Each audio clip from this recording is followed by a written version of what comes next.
आज एक सच्ची घटना पे आधारित एक कहानी सुनाते हैं जो अटैच है रूम नंबर 13 से।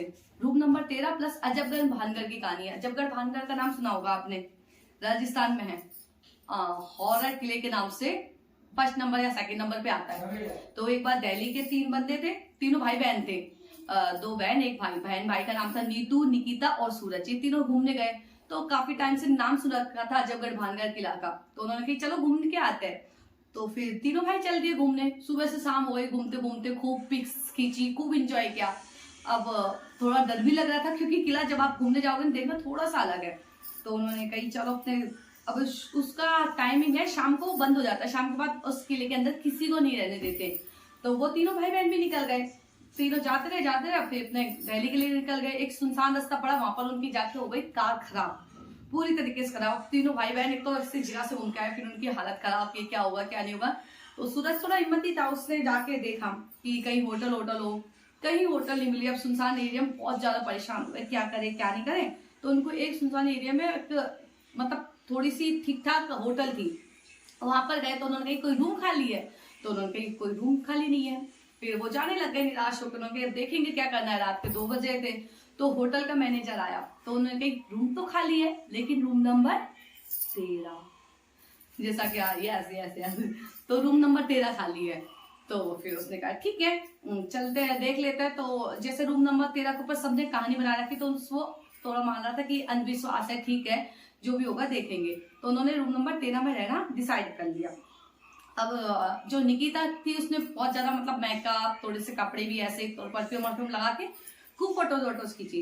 तो उसकी तबीयत ज्यादा खराब हो गई थी उस रात में। तो भाई कह रहा ठीक है मैं तेरे लिए पेन किलर ले आता हूँ। तो ठीक है पेन किलर ले लेंगे। तो फिर गए अपने होटल के मैनेजर के पास गए। तो उन्होंने पेन किलर ली। तो उसने जाके देखा निकिता बालकनी में किसी से बात कर रही है। तो उसने सोचा शायद नीतू से बात कर रही होगी। तो उसने इग्नोर मार दिया, कोई बात नहीं। लेकिन फिर उसने थोड़ी देर बाद पूछा बेटा किससे बात कर रहे थे निकिता। तो उसने नामे गर्दन हिला दी, किसी से बात नहीं कर रही थी। थोड़ी देर बाद देखा उसने नीतू तो टॉयलेट से बाहर आ रही थी। वो ये देख के डर गया कि ये क्या हुआ है ना। और रूम का जो एनवायरनमेंट था वो भी उसे ऐसा लगा कि जैसे ये रूम तो इतना साफ है लेकिन यहाँ वर्षों से कोई भी नहीं आया, कोई मतलब वीरान सा एक रहता है, अजीब सी फीलिंग्स कुछ ऐसे टाइप था। तो उन्होंने कही चल कोई बात नहीं। अब दोनों भाई बहन अपनी नीतू और निकिता बेड पे सो गई और अपना जो संजय सूरज था वो सोफे पे सो गया। अब धीरे से सुबह हुई तो नौकर आया। नौकर जो रूम की सफाई करने आया, उसने देखा पूरा कमरा एक खून से लाल लाल हो रहा है कि क्या हो रहा है क्या नहीं हो रहा है। अब वो चिल्लाया बहुत है। जैसे चिल्लाया तो सूरज की आंख खुली।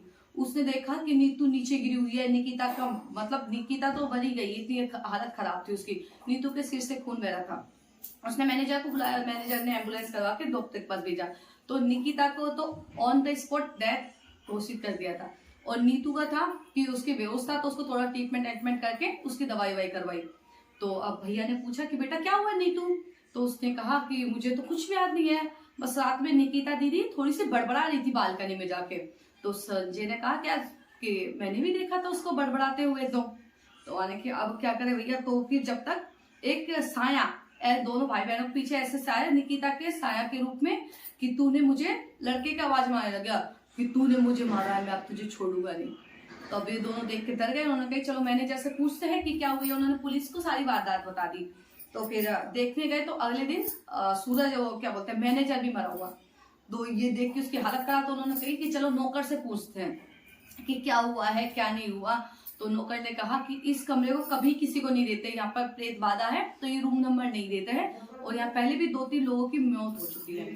तो अब ये देख के तो भैया वो और हालत खराब। तो उन्होंने कही कि मैनेजर ने तुम्हें पैसे के लालच में ये रूम दे दिया था जबकि ये रूम बंद हो चुका है। अब वो दोनों भाई बहन अपने दिल्ली वापस गए निकिता को लेके कि अब तो कुछ हो ही नहीं सकता। तो ये एक रूम नंबर 13 है जो एक सच्ची घटना पर आधारित है। अब इसका तो पता नहीं है अजबगढ़ भानगढ़ वाली ये सच है कितना झूठ है कितना सच है, लेकिन लोगों के मुंह से सुनने में आता है क्योंकि मैं भी अजबगढ़ भानगढ़ जा चुकी हूँ कई बार। तो इस तरीके से रूम नंबर 13 का तो काफी अफवाह है। एक अफवाह के रूप में कहते हैं रूम नंबर 13 कि एक होते हैं 12, पहले उनको बुलाया गया था। ईसा मसीह के बाइबल में लिखा हुआ है, कहीं सुना है, अगर कोई गलती हो तो प्लीज माफ करना, कि पहले 12 लोग आए थे मेहमान। जो 13वां मेहमान था उसने ईसाइयों का कुछ था, वो थोड़ा मुझे याद नहीं है। Okay bye bye, good night. कहानी अच्छी हुई लगे तो लाइक करें, सब्सक्राइब करें और बताएं कि कहानी अच्छी थी या नहीं है।